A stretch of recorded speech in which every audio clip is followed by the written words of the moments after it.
కూటమి ప్రభుత్వాన్ని ఓటేసి చాలా పెద్ద తప్పు అని చేసింది. చాలా పెద్ద తప్పు.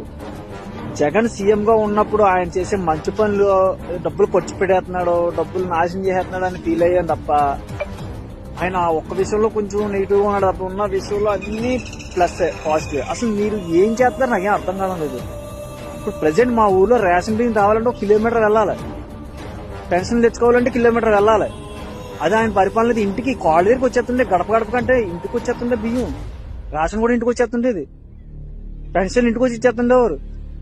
మొన్న క్యాస్ట్ ఇన్కమ్ చేద్దామంటే ఆడి ఎమ్మాలో చుట్టూ తిప్పి 20 రోజులు తిప్పిన తర్వాత పెట్టాడు సంతకం వాడు.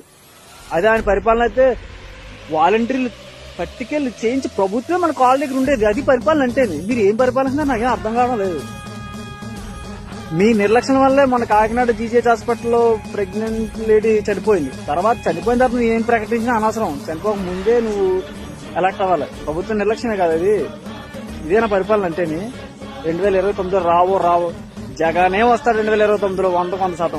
ఇంకో విషయం, జగన్ వస్తాడు, ఓడిపోవడం. ఎందుకంటే జనానికి బాగా అర్థమైంది జగన్ ఏం మిస్ అయిపోయాం, అసలు ఎలాంటి దేవుని వదులుకున్నాం అన్నది.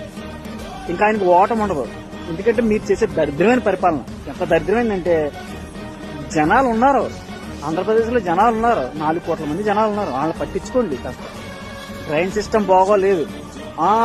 జగన్ గారి పరిపాలన ఏం చేసేసారు, ఈయన్ని ప్రశ్నించేస్తున్నారు చాలా మంది కామెంట్ పెడతారు. దీని ఆయనకన్నా దారుణంగా చేస్తున్నాడు కదా. ఆయన కరెంట్ జనాలు డబ్బులన్నీ ఇచ్చాడు, టైం టు టైం పెన్షన్ రాయాడు. ఇప్పుడు నెల అయింది పెన్షన్ రాసావా, లాస్ట్ చేసి పెన్షన్ రాద్దాం, వాళ్ళ పడి ఎడతారులే. మీ కన్నా చెత్త ప్రభుత్వం ఎక్కడ ఉండదు చెప్తున్నాను. జీవితంలో రావరా బాబు, నువ్వైతే సీఎం అయితే అవ్వ సమస్య లేదు.